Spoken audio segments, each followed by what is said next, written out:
Welcome to Midnight Confessions. You found us. Real people. Real stories. The kind that make you check your locks twice. These aren't fake ghost stories. They're confessions from people who saw something they shouldn't have. Heard footsteps in empty houses. Woke up with bruises they can't explain. Still here? Each story gets darker. The woman who found handprints on her ceiling. The guy whose reflection moved first. The kid who drew the man in his closet before anyone mentioned the murder. Which one will mess you up the most? Subscribe before something finds you first. New confessions every week. Don't watch alone. Let's start the story. Mile High City wasn't my dream destination, it was my escape route. When life in Austin became unbearable after losing my pregnancy and watching my relationship crumble, I knew I had to leave. Every familiar place held painful memories. The local cafe where we'd shared morning coffee, our old apartment building, even the supermarket parking lot where our final argument happened. So I packed everything that mattered into 2 duffel bags, 1 suitcase, and my design portfolio. Within days, I was heading to Colorado with nothing but a digitally signed lease for a tiny 550 square foot loft in Willow Creek Apartments. This quiet Mile High City neighborhood attracted working professionals and retirees who valued privacy, exactly what I needed. My new home, Unit 3C, was compact but spotless. Fresh hardwood floors and oversized windows created an illusion of space. During my first week, I focused on interior decorating, hanging dried eucalyptus, arranging area rugs, adding houseplants, and choosing earth-tone furnishings with cozy textures. I wasn't running from my past. I was constructing a future that belonged entirely to me. The only resident I'd actually met was Mrs. Dobbins from 3D, a former librarian with silver hair and a subtle limp. She had this sweet habit of leaving homemade muffins at my doorstep twice weekly, always with handwritten notes like "Oatmeal feeds the spirit." She never knocked or expected conversation, it just became our unspoken routine. Everything changed mid-March when my new neighbor moved into 3B. I was returning from Trader Joe's, balancing frozen dinners and my handbag, when the elevator arrived. Inside stood this guy, fit, composed, probably early 30s, with that ex-college athlete vibe of someone who still maintains morning workout routines. He wore a worn sweatshirt with headphones draped around his neck. As I entered, he flashed a brief smile and used his arm to keep the doors open. "Just moving in?" I asked, attempting neighborly politeness. He confirmed with a nod. "Colin from 3B. Tina, right across from you." He gave that awkward chuckle people use when they want to appear approachable. "Great meeting you, Tina." That initial encounter felt completely normal, no strange energy or warning signs. Actually, something about his quiet demeanor made me feel secure. Maybe it was his reserved nature, how he didn't push for extended chit-chat or try getting overly familiar. Throughout that month, we'd occasionally cross paths. I'd spot him on the staircase doing post-run stretches with his earbuds in, while I carried up paint samples or decorative pillows. We'd exchange nods and brief greetings. Standard apartment building interactions. But then peculiar incidents started occurring. Tiny details that seemed insignificant individually, yet collectively felt meaningful. One morning, I discovered my Amazon delivery sitting outside my door with the packaging already torn open. Nothing had been stolen, but the shipping receipt was neatly refolded and placed back inside, suggesting someone had carefully examined the contents. Another day, my doormat, a basic black rectangle reading "Home," was positioned at an odd angle with one corner lifted up, as if someone had stepped on it and twisted it deliberately. I rationalized this away. Mile High City's weather could be unpredictable. Perhaps a delivery person had accidentally disturbed it. Then came the electrical issues. Late one Thursday evening in April, while brushing my teeth, my kitchen lighting began flickering. This wasn't typical bulb failure, it felt like power fluctuations. The hallway lighting also hummed quietly before dimming. I stepped outside to investigate and heard something unusual, humming. A low, melody-less sound coming from somewhere down the corridor, accompanied by slow, rhythmic footsteps. The following day, I found Colin outside his apartment tending to a small succulent on a wooden plant stand. He was humming that identical tune. I remember standing frozen, gripping my keys a moment too long. "Good morning," he said casually. I managed a small nod. "Morning." He adjusted the pot slightly and cleaned water droplets from its rim with his thumb.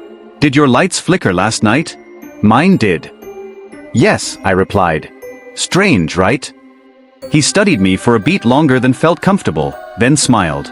"Buildings have character. Probably outdated electrical systems." Character. That was certainly one perspective.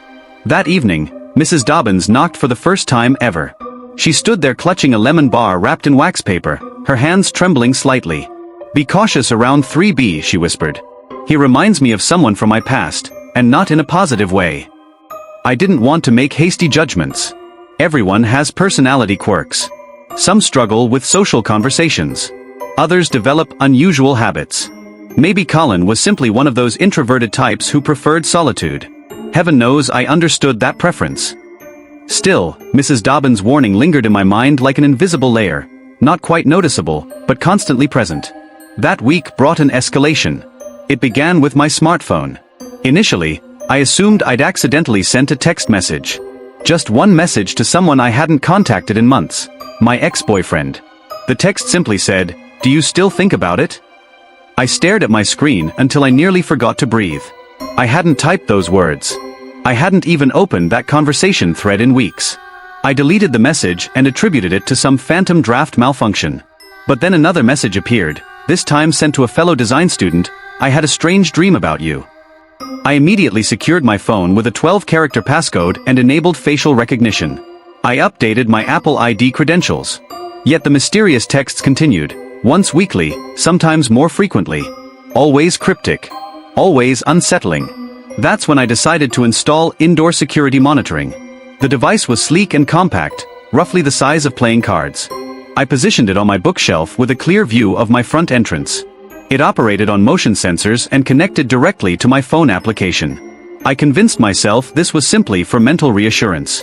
Nothing more. For 2 weeks, the camera captured nothing unusual.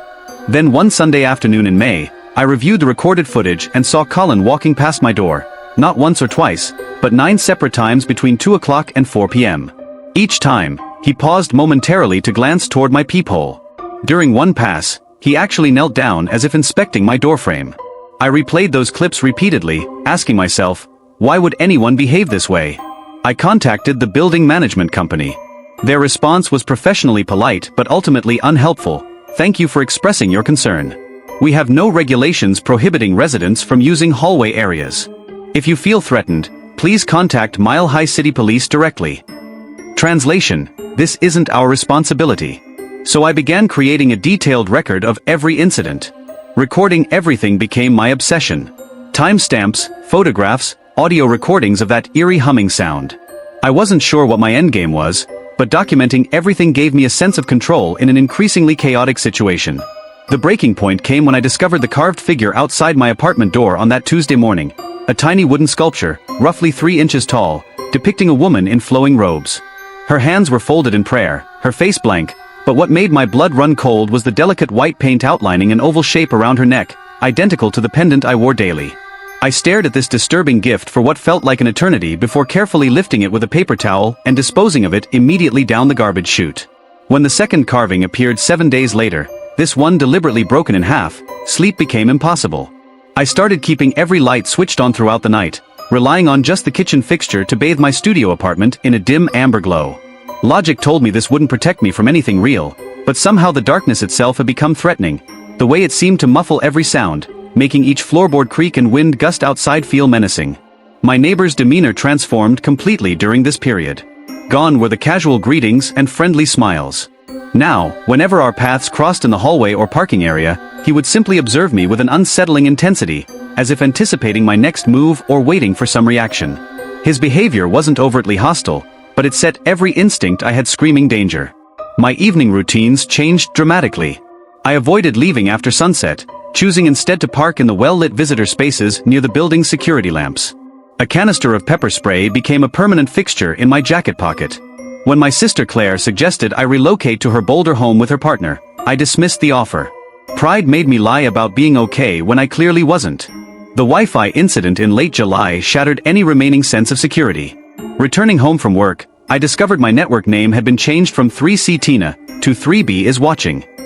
Standing frozen in that hallway, key suspended halfway to the lock, I initially hoped this was some juvenile prank by another resident. Then I checked the connected devices list and saw it, Colin Match. That name burned into my retinas as my hands trembled too violently to type properly. I powered down my phone immediately, retreated to my car, and drove to an all-night restaurant 2 blocks away. Ian, a cybersecurity expert from my previous design agency, responded to my panicked call within hours. He arrived the next day with a new wireless router, reset every password on my accounts, and discreetly installed a motion-activated security camera inside my apartment. The device was cleverly concealed behind a decorative ceramic bowl on my bookshelf, completely invisible to casual observation. Ian never questioned why I needed these measures. He understood the urgency in my voice.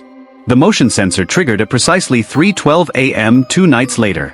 Waking disoriented and confused, I noticed the smartphone alert indicating movement detected from 3:09 through 3:14. Sitting upright in bed, pulse racing, I hesitated before accessing the recorded footage. When the video finally loaded, my breathing stopped entirely. There was Colin, standing calmly in my living space behind the sofa.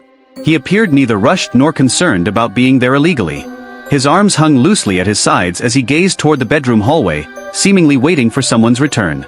For 4 full minutes, he remained motionless in that exact position. Then, with deliberate slowness, he turned and exited through my front door without making a sound. No signs of forced entry, just gone. By 8 a.m. the following morning, I had packed everything essential. The lease terms and security deposit became irrelevant concerns. During my drive to Claire's Boulder residence, I contacted local law enforcement. Officers met me there to review the security footage and hear my complete account: the mysterious packages, wooden figurines, unexplained humming, network tampering, and messages I never sent.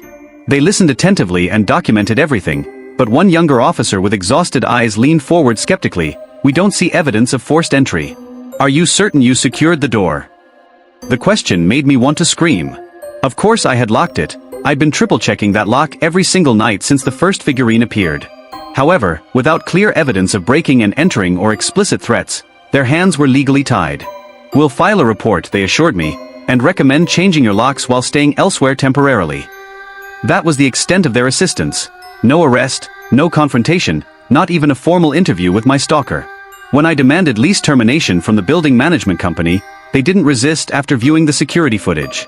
That apartment remained vacant for the remainder of summer. Claire and her fiancé prepared their spare bedroom for my extended stay. I replaced my phone completely, and Ian helped eliminate all traces of my previous online accounts. Virtual therapy sessions became part of my weekly routine as I slowly learned to breathe normally again. It took weeks before I stopped compulsively checking door locks 5 times nightly, and months before I could sleep without background podcasts, but eventually healing began. Then the package arrived in mid-September on a Friday afternoon. Claire was at her office, and I was in the kitchen preparing coffee while contemplating whether I had energy to work on a freelance design proposal. The doorbell chimed, and I assumed it was another book delivery for Claire. The package was unmarked, no shipping label, no sender information, just a small box that fit easily in one palm. Before opening it, I already knew what waited inside: a third figurine. This one was decapitated. The body remained identical: slender form, flowing dress, necklace outlined in precise white strokes, but the head had been cleanly severed and wrapped separately in tissue paper. Lifting it with shaking fingers, I noticed something else: a thin black strand tied around the neck area. Human hair. My hair. Claire discovered me 30 minutes later, curled on the bathroom floor in a state of shock. She personally drove me to the police station, where the detective seemed unsurprised by my report. They promised to escalate the file and add notes, but still no criminal charges could be filed. Colin had vanished, moved from Willow Creek the day after my departure, leaving no forwarding information or traceable leads. 4 years have passed since then. I now reside in Oregon within a rented cottage surrounded by towering pine trees and rolling fog banks. It's tranquil and isolated. Weekly trauma therapy sessions continue, and I haven't experienced a panic attack in 11 months. Yet I still verify those locks every evening, once, then again for certainty. Sometimes, when afternoon sunlight filters through the trees at just the right angle, I swear I glimpse a silhouette standing motionless at the forest's edge. Not approaching, not retreating, simply observing. Society conditions us toward politeness, minding our own business, avoiding confrontation at all costs. But sometimes this silence becomes an enabler of dangerous behavior. Trust your instincts completely. Document every incident thoroughly. Most importantly, never rationalize away that bone-deep fear your body generates as a warning system. You owe nobody your comfort or sense of safety. Secure your doors, believe in yourself, and never dismiss the significance of silence. I relocated to Missoula that October, 3 months after losing my father. Nothing in my life followed any plan at that point. Following the accident, I existed in a state of detachment. Grief initially doesn't manifest as sadness. It feels like existing within dense fog, watching someone else inhabit your body while you mechanically nod through conversations and respond to emails you don't remember receiving. Dad had been my primary confidant after Mom's death 5 years prior. He possessed a quiet, contemplative nature, the type of person who repaired broken things rather than discarding them. Those dependable Sunday phone calls never varied, regardless of circumstances. Then an intoxicated driver's poor judgment ended everything. One failed left turn, and he was gone. I packed my Portland apartment in complete silence, telling friends I simply needed a quieter environment for reflection and to work on editing projects somewhere more peaceful. They accepted this explanation without argument. Grief makes people hesitant to question your decisions. Missoula had been nothing more than a map pin I'd marked during a previous road trip years earlier. Elk Creek Residences advertised a third-floor vacancy, small, clean, reasonably priced, nestled among evergreen trees with morning mist rolling down from nearby mountains like something from a fairy tale.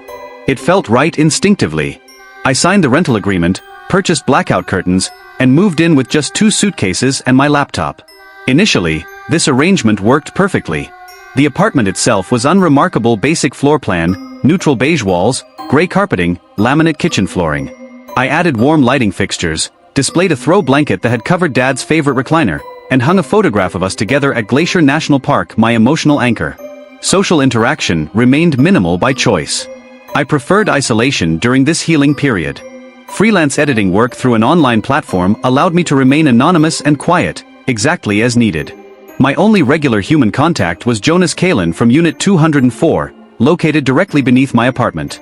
We met during my move-in day as I struggled with a heavy box of books. He emerged from his doorway and looked up the stairwell. "Need assistance?" he offered. I hesitated before declining. "I'm managing fine, thanks."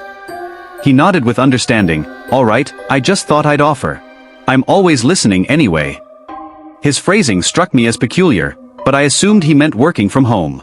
He mentioned medical transcription work, long hours with headphones, requiring stillness and concentration. That made perfect sense to me. The first week passed without incident. Absolutely nothing unusual occurred. Then, at exactly 3:12 a.m. one night, I awakened to a distinctive sound. Not loud or particularly startling, just deliberately produced scratching noises. I froze in bed, heart suddenly hammering as the sound emerged directly beneath me, under the floorboards. This wasn't rodent activity or plumbing issues. The scratching was too controlled and purposeful, long, slow dragging motions like fingernails or wire being drawn across wooden surfaces. I rose and switched on the light, causing immediate silence. Nothing but the refrigerator's distant humming down the hallway. Standing there staring at the carpet, I convinced myself this was stress-induced, that grief was making my mind hypersensitive and creating auditory hallucinations. I repeated these rationalizations throughout that week as the scratching returned repeatedly, always at precisely 3:12 a.m. Grief does make you doubt your own perceptions. You hear phantom sounds, forget words mid-sentence, lose track of time like it's liquid slipping between your fingers. That became my constant self-reassurance every time the scratching began. The timing wasn't random. The sound occurred exactly at 3:12, never 3:11 or 3:13. Always identical, one prolonged scraping motion, brief pause, another scrape, then complete silence. Like someone pacing deliberately beneath my bedroom. One night, I pressed my ear directly against the floor. What would you do if someone was watching you sleep? This true story will make you think twice about ignoring red flags and trusting your gut instincts. I had zero expectations when I moved into that apartment. Maybe just peace and quiet, but honestly, something felt off from day one. That first night, I swear I heard someone breathing, not me, not the heating system, but an actual human exhale right beneath my bed. The sound made me bolt upright so quickly that I smacked my elbow hard against the nightstand. The pain was nothing compared to the fear creeping up my spine. I contacted the property management team immediately. Their response was painfully dismissive. "Thanks for reaching out. We'll send a friendly reminder about noise policies to all tenants. Please contact us again if the disturbances persist." They treated me like some freshman complaining about rowdy neighbors. I didn't fight back. Exhaustion had drained my energy, and honestly, I wasn't sure I wanted the truth. A few days later, mysterious piano melodies drifted through my floorboards. Soft, haunting notes that seemed to rise like morning fog, beautifully sad and deeply unsettling. I stood completely motionless for the entire performance, roughly 3 minutes of spine-tingling music. Then complete silence returned. The following afternoon, I spotted Jonas checking his mail. "Hey there," I said, trying to sound casual. Are you a musician? "I heard piano music yesterday."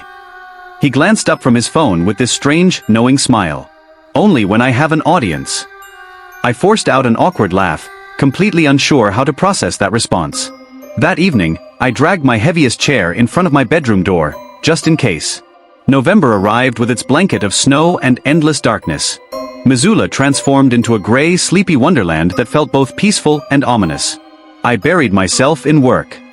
Editing client manuscripts, processing invoices, handling every task I could find to avoid thinking about Dad's death or the mysterious sounds beneath my bedroom. Sleep became impossible without distractions. I started wearing earbuds every night, cycling through podcasts, white noise, thunderstorms, and rainfall recordings. It provided minimal relief from my growing anxiety.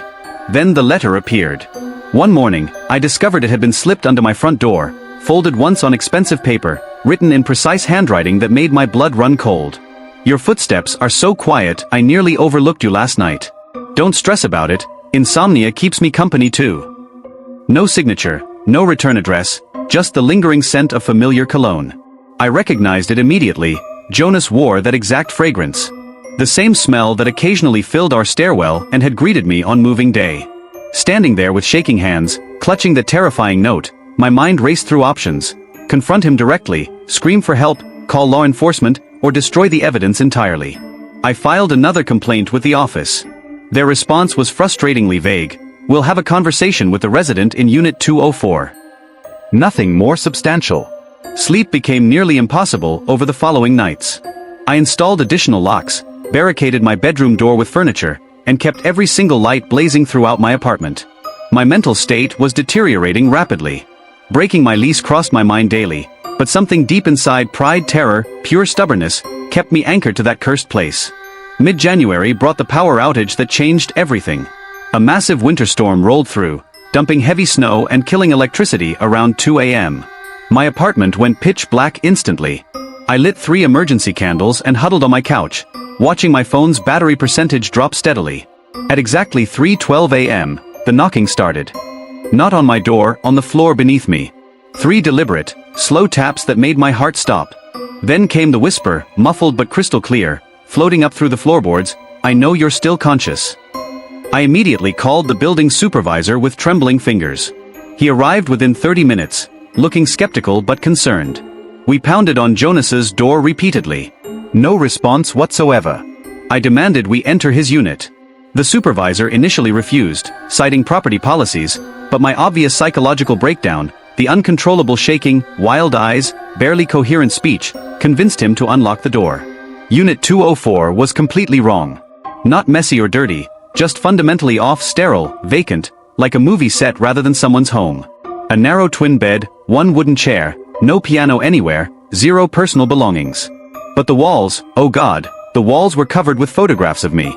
Shots taken from outside my windows, hallway surveillance photos, and most horrifying of all, pictures clearly taken from inside my own apartment. Police arrived quickly after our discovery. Their investigation revealed a hidden crawl space directly beneath my bedroom floor, just large enough for an adult to lie flat. Inside they found a sleeping pad, food wrappers, and sophisticated audio monitoring equipment typically used in hospitals for tracking patient vital signs. The space connected directly to a heating vent positioned under my bed. Jonas had vanished completely. No forwarding address, no banking activity, his phone service disconnected, like he'd simply evaporated from existence. They relocated me that same night. The city provided trauma counseling services, which I desperately needed and accepted immediately. Sleep became my enemy. Every night I obsessively checked under beds, double-locked doors, and listened for whispers in the darkness. Paranoia became my constant companion. Several weeks passed before I attempted returning to work. I rented a tiny studio apartment across town, something fresh, something truly mine where I could start healing. Then one evening, a new message appeared on my freelance business website. A client inquiry with no profile photo and no contact information. The message made my blood freeze. "Hello Megan, I absolutely loved hearing you read that recent essay out loud. Your voice was shaking around 3:12 though. Sweet dreams tonight." I reported the account immediately. Platform administrators promised to investigate, but I'm not holding my breath for results. Here's what this nightmare taught me: when your instincts scream danger, listen to them immediately.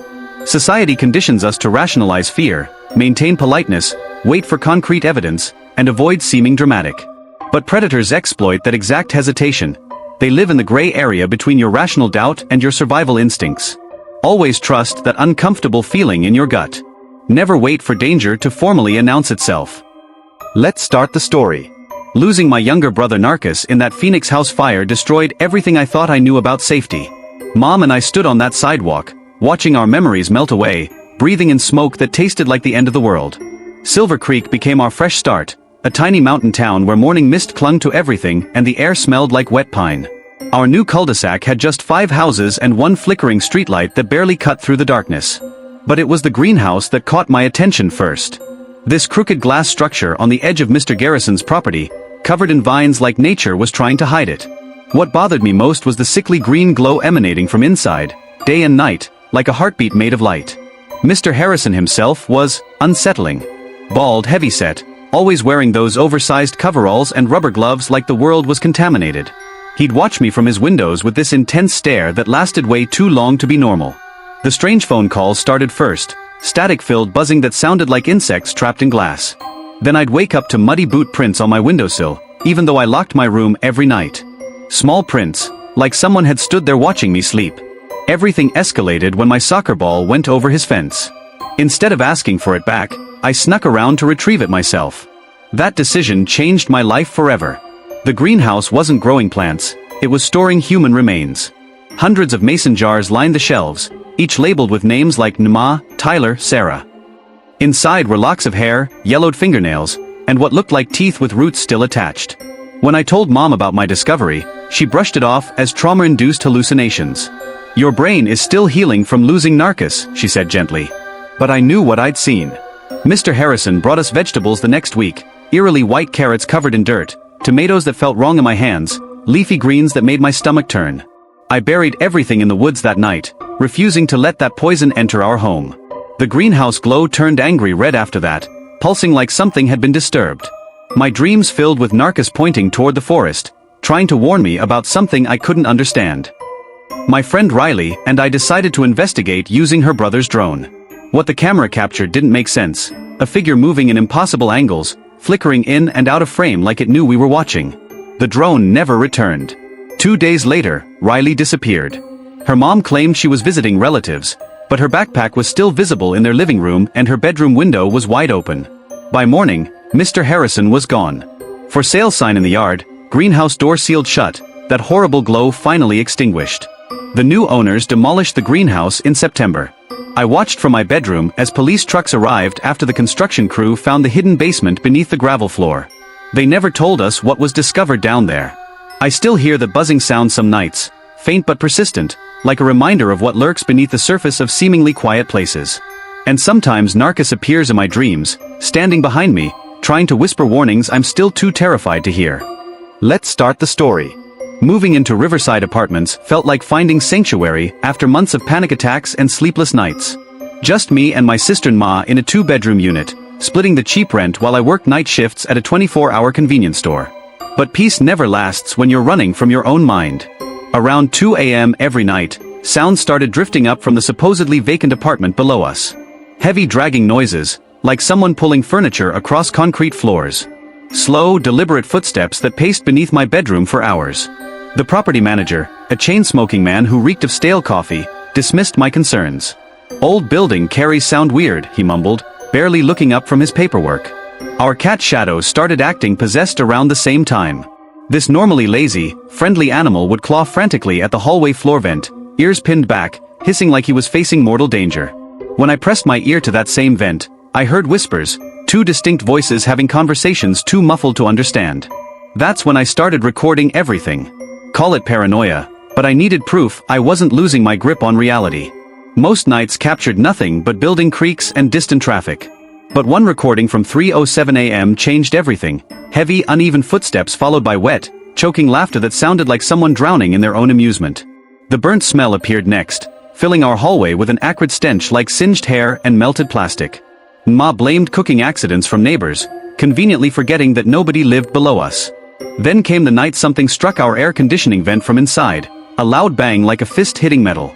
Shadow immediately disappeared under the bed, and I spent the rest of the night staring at that vent, afraid of what might crawl out. Ma discovered the melted doll behind our couch the following week. Twisted plastic with arms fused to its sides and a face warped beyond recognition. The property manager's reaction was telling. He asked if we'd been messing around in basement storage, then stopped returning our calls entirely. My breaking point came during a sleepless weekend when 5 deliberate knocks echoed from directly beneath my bed. Against every instinct screaming at me to ignore it, I knocked back. 5 taps against the hardwood floor. The whispered response rose through the floorboards like smoke. Don't answer the door. Seconds later, aggressive pounding shook our front door. I looked through the peephole, nobody there. Just empty hallway and the sound of my heart trying to escape my chest. Morning revealed deep claw marks gouged into the inside of our door. 4 parallel scratches like fingers desperate to get out, or in. A conversation with an elderly resident in the laundry room provided the final piece of this nightmare puzzle. That unit's been sealed for a decade, she whispered, glancing around nervously. Fire killed a young boy, locked inside by his guardian. Real tragedy, but they kept it quiet. That night, my curiosity overpowered my fear. I unscrewed the hallway vent cover and peered into the dusty shaft. At first, just darkness and stale air. Then something pale moved in the depths, a small hand reaching upward, not grabbing, just searching. I slammed that vent shut and told Ma we were moving immediately. She thought I was having another breakdown, but some warnings are worth heeding, even when they come from impossible places. We left Riverside Apartments 2 weeks later. I've never looked back, never driven past that building again. Some doors should stay closed, some questions shouldn't be answered. Years have passed, therapy has helped, and I've built a stable life with someone who accepts my caution around locked doors and basement apartments. But occasionally, in quiet moments between sleep and waking, I still hear it whispered through floorboards and ceiling vents. Don't answer the door. Not every warning comes with flashing lights and sirens. Sometimes the most important messages arrive as whispers in the dark, carried by voices that shouldn't exist in places that should be empty.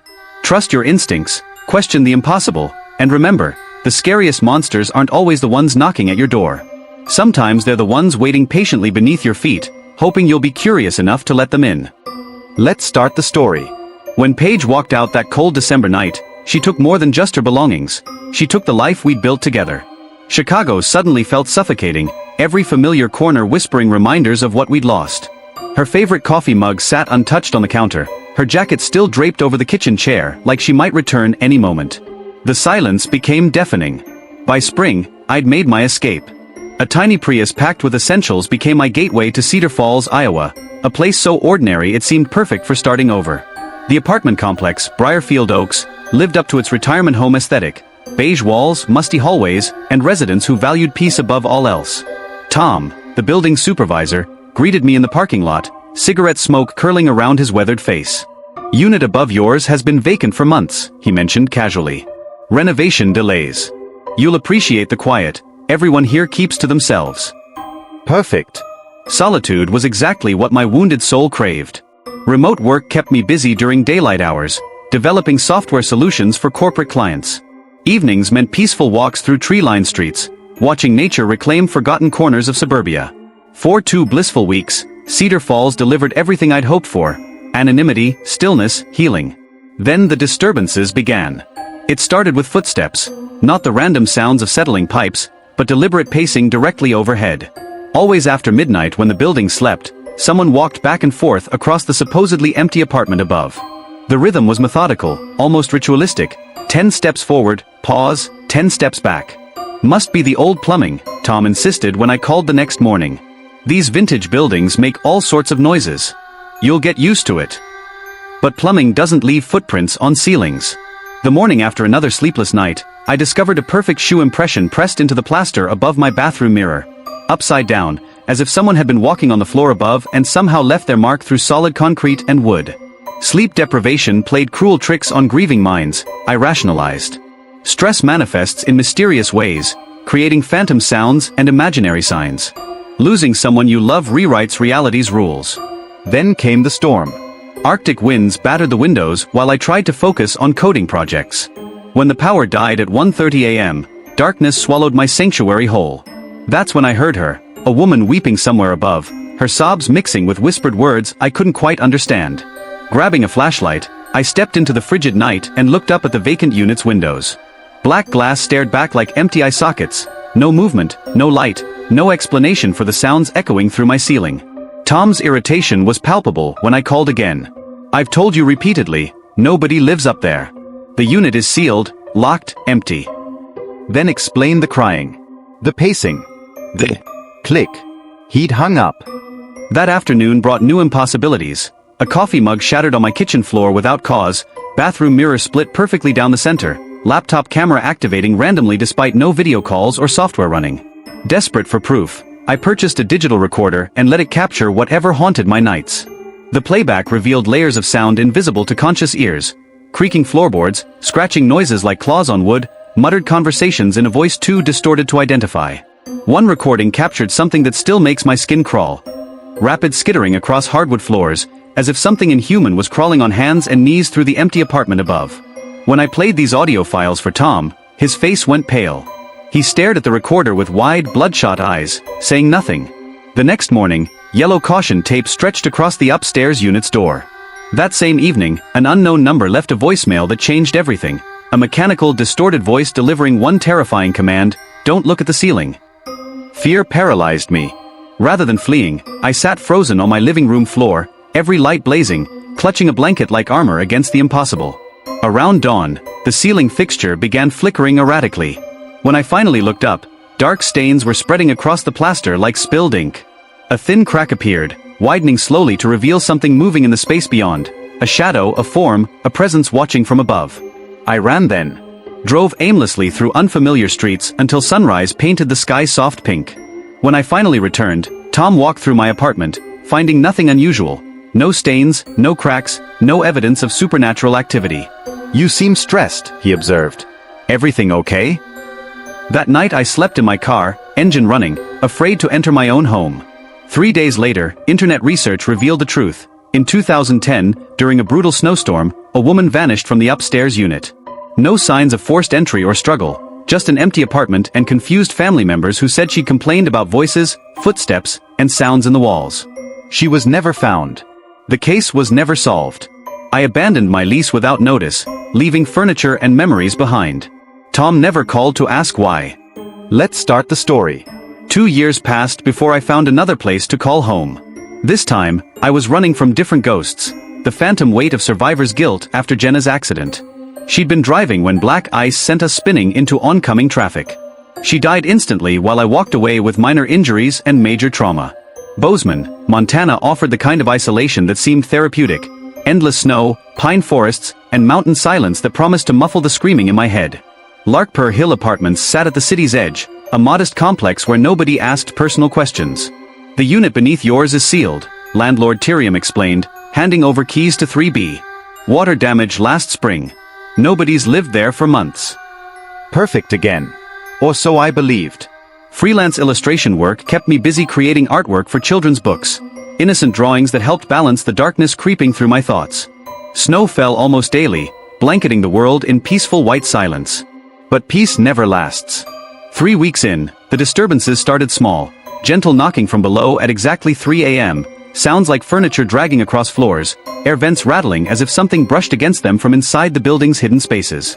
Then came the lights, orange glows flickering through gaps in my floorboards, too dim for electricity, too bright for candles. When I pressed my ear to the floor, whispers drifted upward, someone repeating the same phrase over and over: "She stayed. She stayed too long." Tyrium insisted the lower unit remained empty, water damaged, powerless, and locked. "Only I have the key," she said, clutching her fuzzy robe tighter. Nobody could have gotten inside. But my phone recordings told a different story. Hours of audio captured scraping noises, whispered conversations, and fingernails tapping against metal surfaces. The voice grew clearer each night. "She stayed. She stayed too long. And now she can't leave."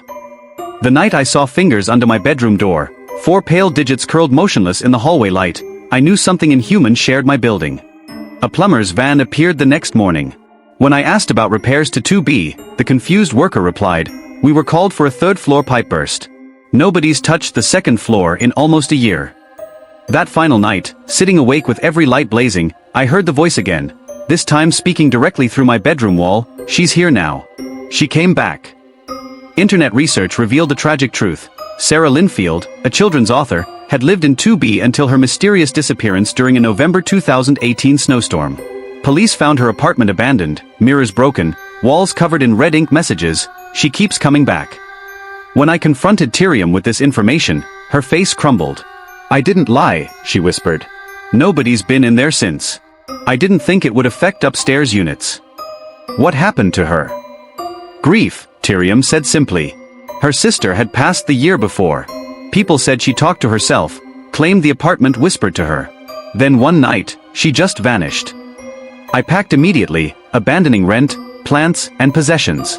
Some spaces hold echoes that can't be silenced, grief that becomes a room you never leave. Let's start the last story.